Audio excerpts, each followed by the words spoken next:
بسم اللہ الرحمن الرحیم۔ السلام علیکم۔ ایمان افروز واقعہ۔ یہ ایک ہاتھ لمبا ایک ہاتھ چوڑا چوکور پتھر تھا جو ہمیشہ حضرت موسیٰ علیہ السلام کے جھولے میں رہتا تھا۔ اس مبارک پتھر کے ذریعے حضرت موسیٰ علیہ السلام کے دو معجزات کا ظہور ہوا ہے، جن کا تذکرہ قرآن مجید فرقان حمید میں بھی ہوا ہے۔ اس پتھر کا پہلا معجزہ عجیب کارنامہ جو در حقیقت حضرت موسیٰ علیہ السلام کا معجزہ تھا، وہ اس پتھر کی دانشمندانہ لمبی دوڑ ہے، اور یہی معجزہ اس پتھر کے ملنے کی تاریخ ہے۔ اس کا مفصل واقعہ یہ ہے کہ بنی اسرائیل کا یہ عام دستور تھا کہ وہ بالکل ننگے بدن ہو کر مجمع عام میں غسل کیا کرتے تھے، مگر حضرت موسیٰ علیہ السلام گو کہ اس قوم کے یہ ایک فرد تھے اور اسی ماحول میں پلے پڑے تھے، لیکن خداوند قدوس نے ان کو نبوت اور رسالت کی عظمتوں سے سرفراز فرمایا تھا۔ آپ کی عصمت نبوت بلا اس حیا سوز بے غیرتی کو کب گوارا کر سکتی تھی؟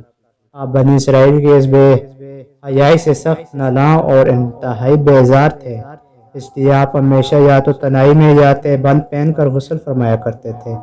بنی اسرائیل نے جب یہ دیکھا کہ آپ کبھی بھی ننگے ہو کر غسل نہیں فرماتے تو ظالموں نے آپ پر بہتان لگا دیا کہ آپ کے بدن کے اندرونی حصہ میں یا تو برس کا سفید داغ ہے یا کوئی ایسا عیب ضرور ہے کہ جس کو چھپانے کے لیے یہ کبھی برنا نہیں ہوتے، اور ظالموں نے اس تہبند کا تہمت کا اس قدر اعلان و چرچا کر دیا کہ ہر کوچہ و بازار میں اس کا پروپیگنڈا پھیل گیا۔ اس مکروہ تہمت کی شورش کا حضرت موسیٰ علیہ السلام کے قلب و ناظر پر بڑا صدمہ اور رنج گزرا، اور آپ بڑی کفت اور اذیت میں پڑ گئے، تو خداوند قدوس اپنے مقدس کلیم کے رنج و غم کو بلا کب گوارا فرماتے، اور اپنے ایک برگزیدہ رسول پر ایک عیب کی تہمت والا خالق عالم کو کب اور کیوں کر اور کس طرح پسند ہو سکتی تھی؟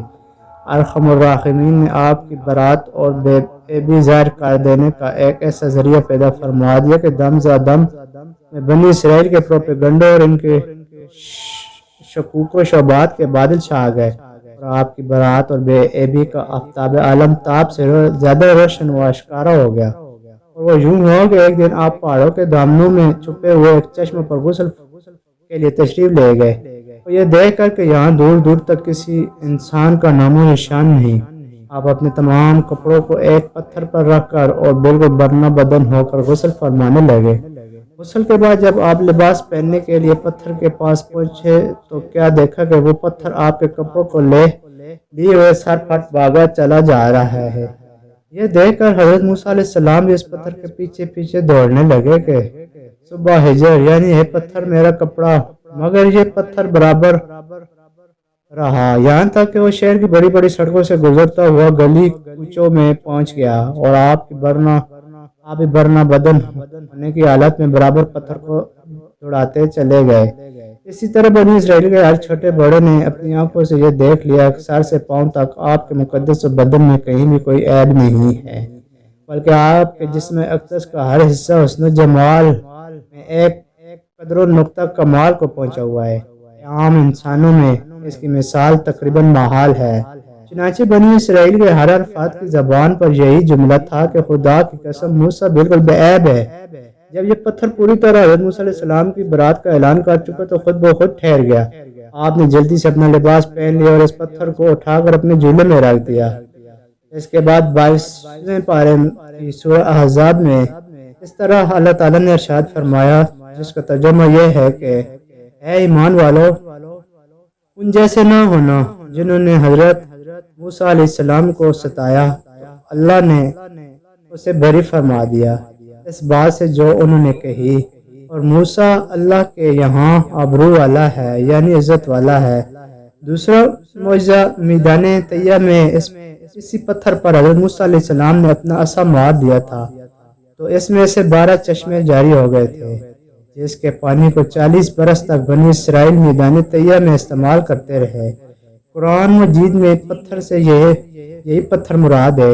ایک پتھر کا ازالہ معجزات کے منکرین جو انکار کرتے ہیں، جو ہر چیز کو اپنی ناقص عقل کی اینک سے ہی دیکھا کرتے ہیں، اس پتھر سے بھی پانی کے چشموں کا جاری ہونا محال قرار دے کر اس معجزہ کا انکار کرتے ہیں اور کہتے ہیں کہ ہماری عقل اسے قبول نہیں کر سکتی۔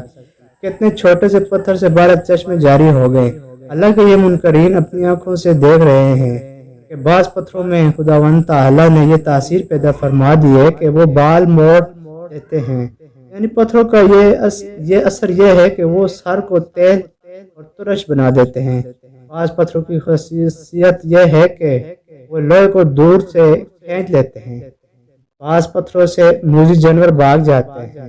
بعض پتھروں سے جانوروں کا زہر اتر جاتا ہے۔ بعض پتھر دل کی دھڑکن کے لیے تریاق ہیں، یعنی کہ دل کی دھڑکن کے لیے فائدہ مند ہیں۔ بعض پتھروں کو نہ آگ جلا سکتی ہے نہ گرم کر سکتی ہے۔ بعض پتھروں سے آگ نگل پڑتی ہے۔ بعض پتھروں سے آتش فشاں پھٹ پڑتا ہے۔ تو خود جب خداوند تعالیٰ نے پتھروں میں کئی قسم کے اثرات پیدا فرما دیے ہیں تو پھر اس میں کون سی خلاف عقل اور محال بات ہے کہ حضرت موسیٰ علیہ السلام کے اس پتھر میں اللہ تعالیٰ نے یہ اثر بخش دیا اور اس میں یہ خاصیت عطا فرما دی گئی، وہ زمین کے اندر سے پانی جذب کر کے چشموں کی شکل میں باہر نکالتا ہے، یا اس پتھر میں یہ تاثیر ہو کہ جو ہوا اس پتھر سے ٹکراتی ہو وہ پانی بن کر مسلسل بہتی رہے۔